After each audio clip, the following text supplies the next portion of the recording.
Welcome to Northwest Profiles, a look at people, places, and events of interest in the inland Northwest.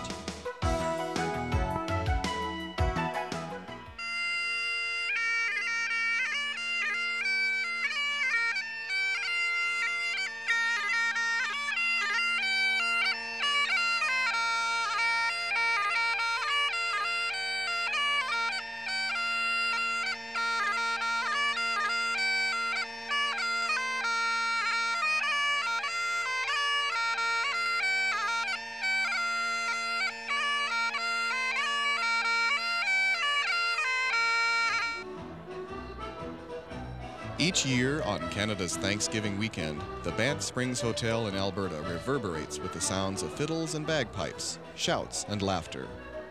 Swirling, colorful garments are seen, along with smiling faces and patterns created by lines of dancers. This is the annual Scottish Country Dance Workshop, consisting of classes, banquets, informal parties, and a formal grand ball. Beginners, advanced dancers, and spectators from around the world attend this event, which is put on by the Calgary Scottish Country Dance Society. Our main purpose is to propagate and spread Scottish country dancing. Scottish country dancing is the social dancing of Scotland. It was introduced in the days of Mary, Queen of Scots, from France. So a lot of it is based on French names. We have names like Pas de Bar, which is French.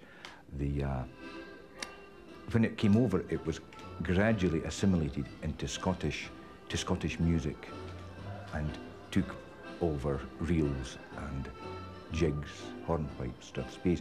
The footwork is mainly the same in all these dances, but the strathspey, which is peculiar to Scotland, is a much slower, a much more graceful dance to some people, whereas in a reel, we can become quite wild, but in a strathspey, we're never wild. It's always graceful. Scottish country dancing differs from Highland dancing in that it is not competitive. When you are dancing, you are competing against yourself to make yourself better, to work on your footwork. In Scottish country dancing, technique can be stressed to get the precise foot formations, and many of them are like ballet. There's first, second, third and fourth positions for the feet, which come into all dances, strathspeys and reels. And that is stressed to a certain extent, to the extent that people are able to do it without hurting themselves, without being uncomfortable. And if someone is not perfect, there's no problem with that. We can still enjoy their dancing and enjoy dancing with them. But we all strive to do the best that we can do.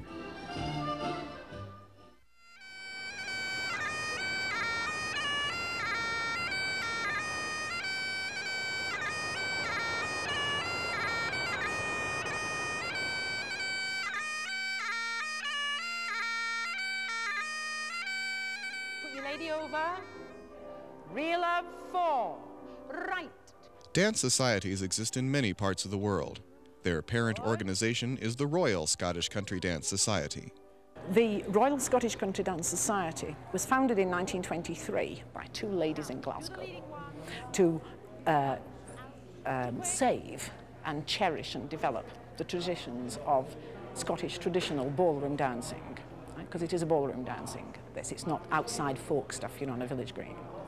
And they did that because people were forgetting how to do the dances, and they were getting lost, the music was being lost, and they felt that this was something that had been done in Scotland since the 17th century, and they wanted to preserve it.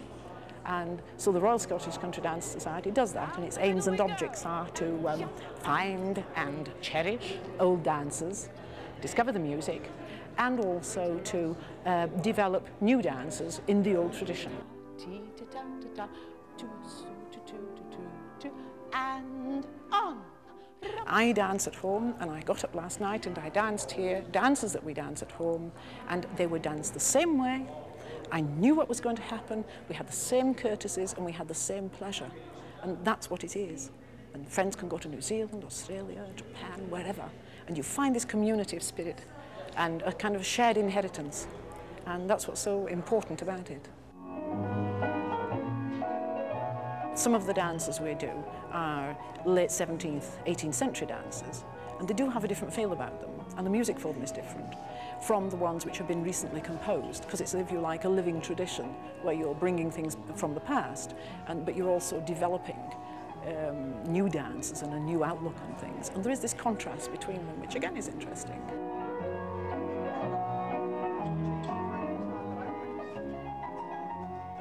We have Scottish country dance groups affiliated to the Royal Scottish Country Dance Society in Edinburgh, places like Japan, Hong Kong, the United Arab Emirates, all over the world actually, even some in Russia.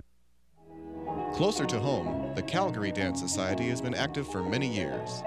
The society was formed approximately 30 years ago by a small group of people, mostly Scots, who took part in Scottish country dancing in Scotland. And when they came, they transplanted it with them. It started off in a basement.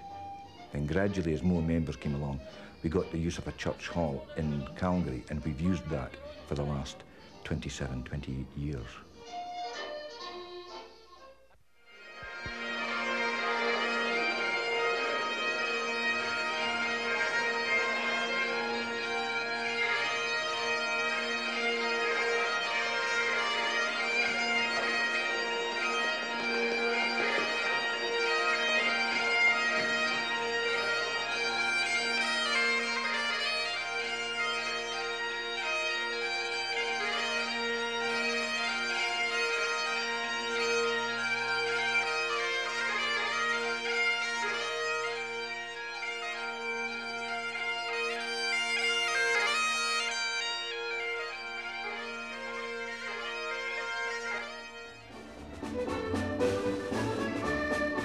The interest shown in this dancing could be attributed to many things.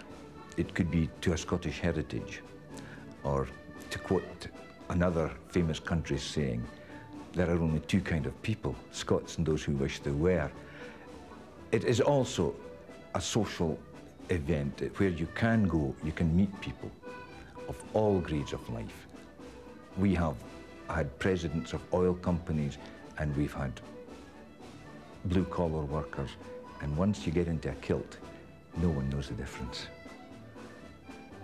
There is great stress put on the social aspect of smiling to each other, of giving hands where it's necessary, of helping your partner, of the man almost showing off his partner.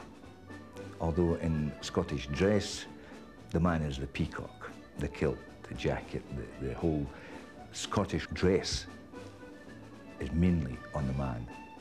And I'm afraid that ladies don't always like it, but they are the peahens. They're not expected to shine as much as we are. We are asked many times what is worn under the kilt.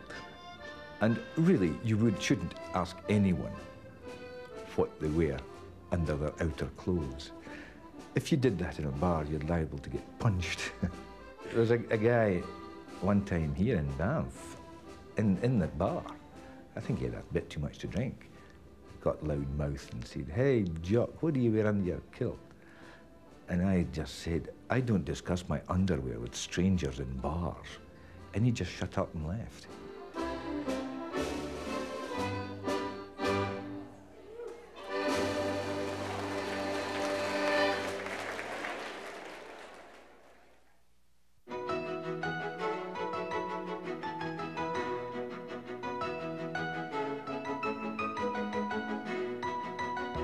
If you have a topic for Northwest Profiles, send it to KSPS TV, 3911 South Regal, Spokane, Washington, 99223. Northwest Profiles is a presentation of KSPS Public Television.